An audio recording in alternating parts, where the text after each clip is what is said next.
नमस्कार दोस्तों, आपका ड्रीम अप क्लासेस में स्वागत करता हूं। उम्मीद है कि आप लोग स्वस्थ होंगे। मैं कक्षा 10 के विद्यार्थियों के लिए मैथ एनसीईआरटी पूरा चैप्टर वाइज कवर कर रहा हूं और जितनी भी एक्सरसाइज है सभी प्रश्नों को। आज हम लोग इसी कड़ी में द्विघात समीकरण को करेंगे और इसका जो प्रश्नावली 4.2 का प्रश्न संख्या 3 और 4 को हम लोग यहाँ पर डिटेल में देखने वाले हैं। तो द्विघात समीकरणों को गुणनखंड विधि द्वारा हम लोग कैसे उसका मूल ज्ञात करते हैं, पिछले वीडियो में हम लोगों ने देखा था। अब हम लोग द्विघात समीकरण बनाना सीखेंगे। तो आपको कहीं पर भी अगर द्विघात समीकरण कैसे बनाया जाता है दिक्कत होगा तो आप कमेंट जरूर करेंगे। तो चलिए हम लोग क्या करते हैं, प्रश्न संख्या 3 को पढ़ते हैं और द्विघात समीकरण बनाना सीखते हैं और इसको हल करना सीखते हैं। तो यहाँ पर देखिएगा, प्रश्न संख्या 3 है कि ऐसी दो संख्याएं ज्ञात कीजिए जिनका योग 27 हो और गुणनफल 182 हो। बहुत ही आसान है। अब देखिएगा, इसको हम क्या करते हैं कि दो संख्याएं हैं। क्या है? दो संख्याएं हैं और जिनका की योग कितना है? 27 है। यहाँ पर अब हम क्या करेंगे, मान लेंगे कि पहली जो संख्या है वह कितनी है? x है। माना पहली संख्या, दो संख्या है तो मान लेते हैं पहली संख्या क्या है? x है। क्या है? x है। तो अब इनका योग कितना है? 27 है। तो दूसरी क्या हो जाएगी? 27 माइनस x। तो दूसरी संख्या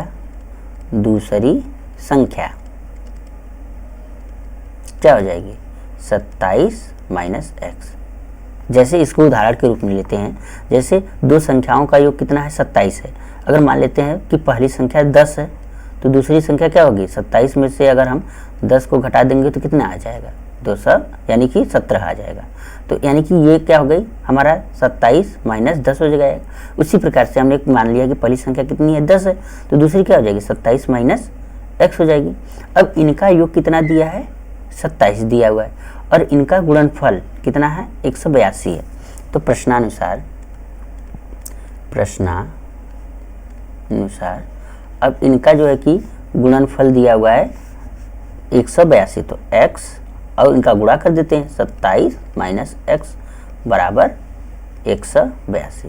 यही कहा है कि दोनों जो संख्याएं हैं उनका गुणनफल कितना है? जोड़ेंगे तो कितना आएगा? जोड़ेंगे तो 27 आएगा और उनका गुणा करेंगे तो 182 आएगा। क्योंकि देखिए, जोड़ेंगे अगर x प्लस 27 माइनस x तो ये कट जाएगा, कितना आएगा? 27 आएगा और इनका गुणा करेंगे कितना आएगा? 182।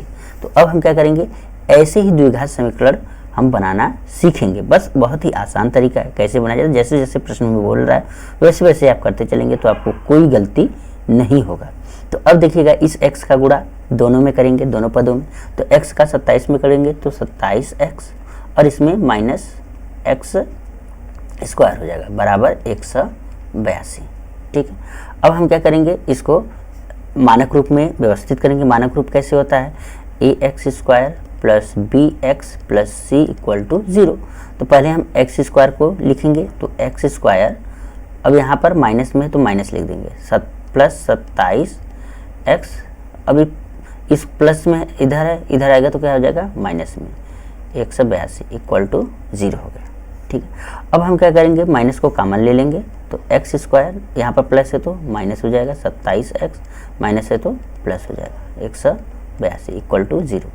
अब हमें क्या करना है, हम जानते हैं कि जो मानक रूप होता है इसमें x स्क्वायर का गुणांक जो होता है a, उसका गुणा अचर के साथ करना होता है। तो यहाँ पर क्या करेंगे, अचर पद कितना है? 182 और x का स्क्वायर का गुणांक कितना है? 1 है। तो इसको हमें इस प्रकार से विभाजित, यानी कि दो भागों में बांटना होता है। जोड़ने या घटाने पर कितना है?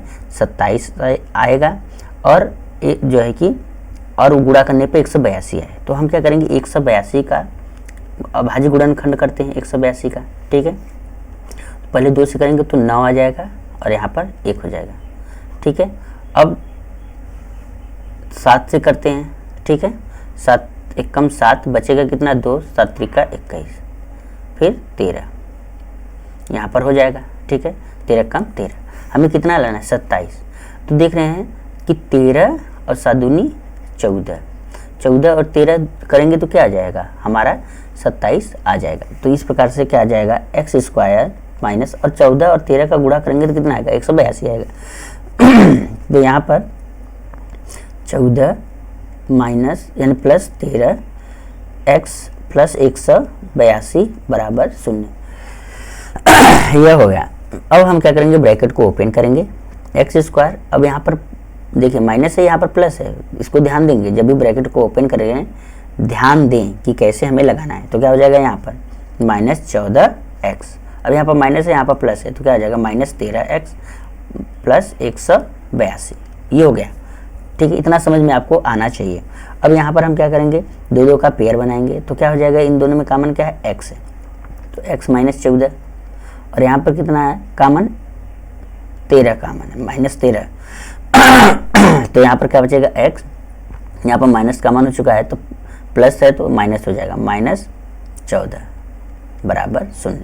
ये हो गया। अब देख रहे हैं दोनों ब्रैकेट में क्या है, x -14, तो इसको हम क्या कर लेते हैं, बाहर निकाल लेते हैं, तो x -14, अब बचेगा क्या दूसरे में, x -13, अब क्या हो जाएगा, ये बराबर 0 हो जाएगा। अब एक बार हम क्या लेंगे, x -14 बराबर 0 लेंगे, तो x -14 बराबर 0 लेंगे, तो x बराबर क्या आ गया, 14 आ जाएगा। ठीक है, एक संख्या ये निकल गई। और दूसरी क्या हो गई, x बराबर -13, तो क्या हो जाएगी, तो x बराबर x -13 बराबर 0, तो x बराबर क्या हो जाएगी, 13 हो जाएगी। तो इस प्रकार से हम देख रहे हैं कि जो संख्याएं हैं 13 और 14 होंगी। तो उम्मीद है कि आपको समझ में आ गया होगा कि दोनों संख्या लिखेंगे, अतः संख्याएं 13 व 14 हैं। तो उम्मीद है कि आपको यह क्वेश्चन समझ में आ गया होगा। कोई भी डाउट होगा तो आप कमेंट जरूर करेंगे। अब हम लोग जो इसका दूसरा है प्रश्न उसको हम लोग देखते हैं। ठीक है, इसका दूसरा प्रश्न है, दो क्रमागत धनात्मक पूर्णांक ज्ञात कीजिए जिनके वर्गों का योग 365 है। अब दो धनात्मक पूर्णांक हमें निकालने हैं।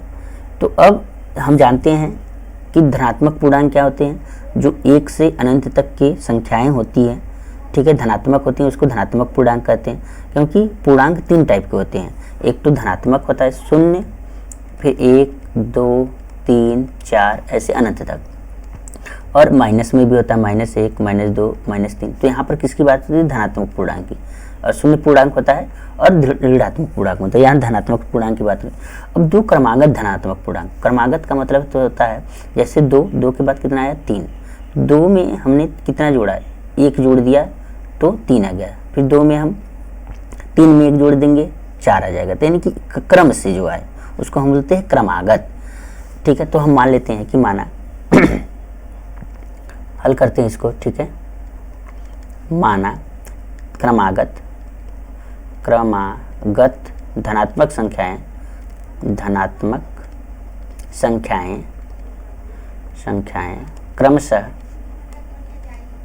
क्रमशः x व x + 1 हैं। ठीक है, पहला x होगा तो उसमें क्या करेंगे, 1 जोड़ देंगे तो क्रम से आने वाली संख्या हो जाएगी। अब क्या कर रहा है, धनात्मक पूर्णांकों को ज्ञात कीजिए जिनके वर्गों का योग। अब मतलब ये है, अब x है और दूसरा क्या है, x + 1 है, इनके वर्गों का, इसका वर्ग कर दिए, वर्ग का मतलब होता है स्क्वायर, वर्गों का योग, वर्ग कर दिए, इनका योग कर दिए, यहाँ पर प्रश्नानुसार। ठीक है, प्रश्नानुसार कितना आ रहा है, 365 आ रहा है। ठीक है, अब हम इसी को हल कर देंगे, हमारा मान निकल के आ जाएगा। तो क्या हो जाएगा, यहाँ पर x² + x², ब्रैकेट को ओपन करेंगे क्योंकि ये किस रूप का है, a + b के होल स्क्वायर के रूप का, तो a² + b² + 2ab होता है। ठीक है, तो ऐसे ही हम इसको ओपन कर देंगे, तो क्या हो जाएगा, x² + 1 का स्क्वायर प्लस क्या आ जाएगा, 2ab, यानी x और b की जगह पर 1 है तो वही रहेगा 365। ठीक है, अब हम क्या करेंगे, 2x² कितना हो जाएगा, 2x², यह हो गया। अब यहाँ पर 1 है, का स्क्वायर 1 ही होगा, प्लस 2x बराबर 365।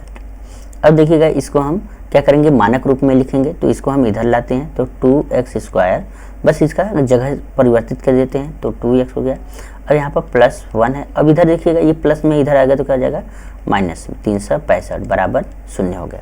ठीक है, अब हम क्या करेंगे, 2x² प्लस 2x, अब ये इधर आएगा तो माइनस हो जाएगा क्योंकि बड़ा चिन्ह है, तो अब ये क्या करेंगे, उसमें से घटा देंगे, तो 3, 6, 4 बराबर 0 हो गया। ठीक है, अब 2 कॉमन ले लेंगे क्योंकि 2 सभी से विभाजित हो जाएगा, तो 2 कॉमन ले लेते हैं, छोटा बन जाएगा तो आसान करने में, हल करने में आसानी होगी। तो यहाँ पर क्या बच जाएगा आपका 1, 8, 2, 182 हो गया।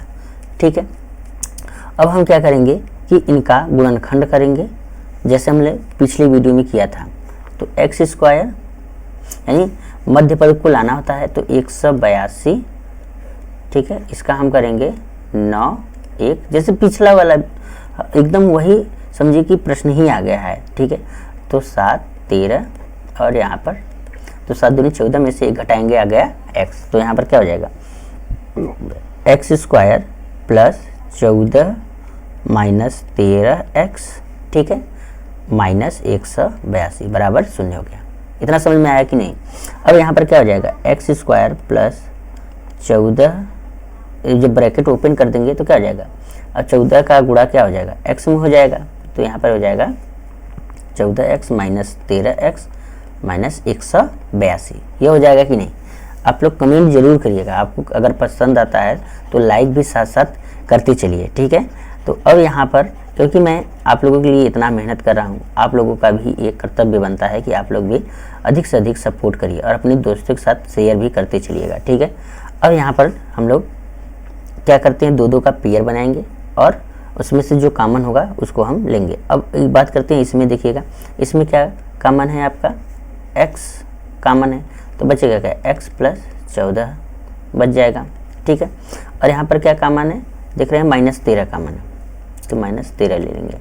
ठीक है, तो क्या हो जाएगा, 13 कॉमन ले लेंगे तो x बच जाएगा यहाँ पर, और यहाँ पर माइनस कॉमन हो गया तो प्लस हो जाएगा, 14 बराबर 0 हो जाएगा। ठीक है, अब इन दोनों में कॉमन क्या है, x प्लस 14 कॉमन है, तो x प्लस 14 और यहाँ पर बचेगा क्या, इस वाले में x बचेगा और इस वाले में क्या बचेगा, 13 बराबर 0 हो गया। ठीक है, अब यहाँ पर हम एक बार इसको लेते हैं और एक बार इस वाले पद को लेते हैं, तो x प्लस 14 बराबर 0, तो x बराबर क्या हो जाएगा, -14 हो जाएगा। ठीक, तो हमारा क्या है, यहाँ पर धनात्मक पूर्णांक की बात रही, तो यानी कि ये वाला हमारा नहीं होगा। अब x माइनस 13 बराबर 0, तो क्या हो जाएगा, x बराबर 13, तो हमारा क्या आ गया कि एक संख्या आ गई 13, धनात्मक संख्या आ गई 13। अब दूसरा हमने क्या माना हुआ, x प्लस 1, तो लिखेंगे अतः पहली संख्या क्या हो गई 13 और दूसरी संख्या हमने माना हुआ है 13, यानी कि x प्लस 1 यानी 13 प्लस 1, तो कितना हो जाएगा 14। तो इस प्रकार से हमारी जो संख्या आएंगी 13 और 14 आ गई होंगी। तो उम्मीद है कि आपको समझ में आ गया होगा, कहीं पर कुछ दिक्कत होगा तो आप कमेंट जरूर करेंगे। चलिए अगली वीडियो में मिलेंगे, तब तक के लिए नमस्कार।